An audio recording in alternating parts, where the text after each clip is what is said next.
The second choice you can make if you're deciding to go with dragons is you can decide not to make dragons an integral part of your army, but to make dragons a supplementary part of your army, such as Jibs did.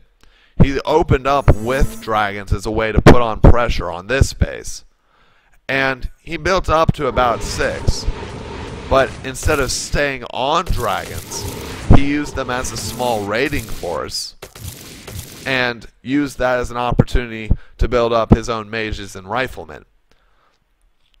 Other things that you can consider if you're using dragons as a supplementary part of your army, especially if you're going against someone who is not, and they're sticking purely to ground units, consider investing in static defense.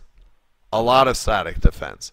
Because if your opponent you win a game when you either say GG and you knock yourself out because you don't think there's any chance you can win, or you lose when all of your buildings are destroyed. Dragons can harass you all they want, but if they're not destroying any buildings, you can still look. Don't get me wrong, you can die just through the harassment dragons can give you, but if you're making an army like this, and dragons are perhaps an opener, or just something that supplements your army and gives you a little map control, a little presence on the map so you can do what you want to do, static defense is a good way of buying yourself time. If your opponent focuses on the static defense instead of the workers or the army, then they get some kills, but you get free damage on their dragons, and the damage that they take is a lot worse for them than the damage that you're taking, provided that there's even any damage that they're taking at all. Any one dragon that you pick off is a huge boost to you if you're going against a person who is using them as an integral part of their army, and you're not. Another thing to consider if you're using an army such as this, especially if you're going against Dragon Mage, as we saw Jibs do, sprinkle in some soldiers. If you use soldiers to go around along attack paths on Lava Bridge like this, not cutting up through the center, but perhaps cutting in through the side, like so, you can get some extra damage done, and the whole army will have to pull back, or a good chunk of the army will have to pull back and separate in order to take on that defense. Another reason you would add in soldiers is that soldiers are very, very, very effective against mages. Even normally they're effective against mages, but when you're against Dragon Mage especially, the mages are the scary part of the army. They're what actually make the dragons scary. Without them, dragons would be taken out very cost efficiently and supply efficiently. So consider that. Meanwhile, back at the ranch, a lot of things have been going on. We saw fighting going along this side. Saw fights going on along this side. Where actually is his army? There's his army. Jibs. Things not to do against dragons. I would say if you're a player who struggles with working with a lot of things at one time, I would never say don't use something or like that's a bad idea, but just keep in mind that dragons, although they have a lot of hit points, they move quickly because their benefit is that they can move quickly. You have to be very active with them and conscious of where you put them so that you're not in a scenario where you want to go has an enemy army of riflemen between you and where your dragons are trying to go. You also have to be very mobile and around the map with them. So if you struggle perhaps with multitasking, or if it's not your strong suit or you struggle with it, you can either, I would either consider maybe not working so much with dragons, or if you're like me, just working with them religiously so that you can get that practice in. But right now what we're just going to see is a very basic base trade, and this isn't the necessary obvious result of what happened in this game, where the dragons just got to such a huge number. Look, 10, lol. But here's what happened.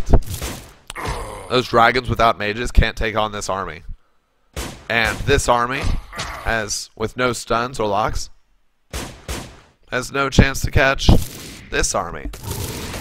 Oh man, we could just speed it up. What basically happens is that this army is going to go around and it's going to kill everything way, way, way incredibly far too quickly for Jibs to handle. Rather for Slammer 4 to handle. So, some things, let's see, what's important? We already talked about considering dragons in your army. Also, dragons depend a lot on your mini-map awareness. So if you don't pay attention to this little screen right here, you might...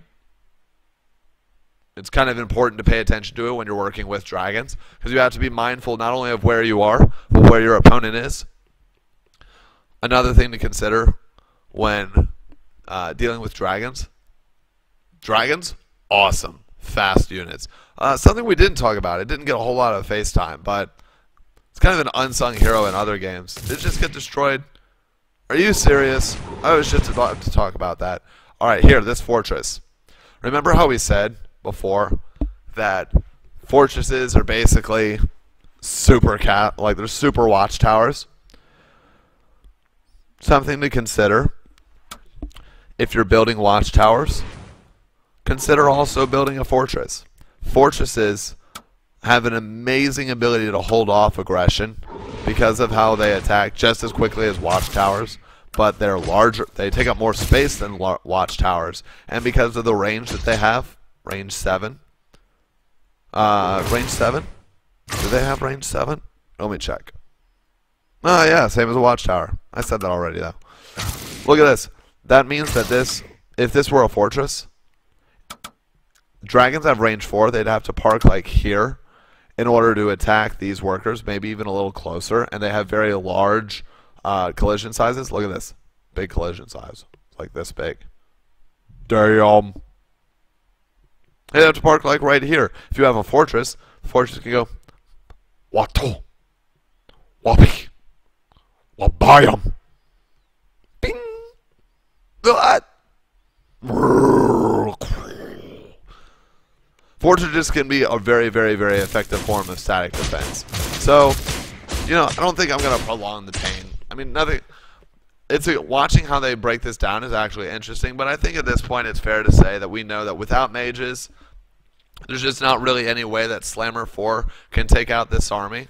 And as soon as Jibs calls him on his bluff to go around and destroy everything, and he just goes ahead and it starts attacking, that army's just going to be able to do so much more damage, so much more quickly. And these dragons just aren't replaceable anymore. Add to that, who's getting income? Is anyone getting income? Yeah. Jibs is getting money. Slammer 4 is not. So we learned a couple of things.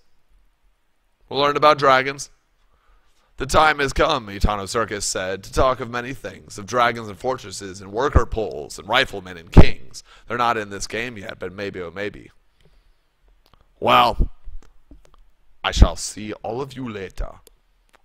Until the next time, I am, was, and in the future shall be, Etano Circus. Peace.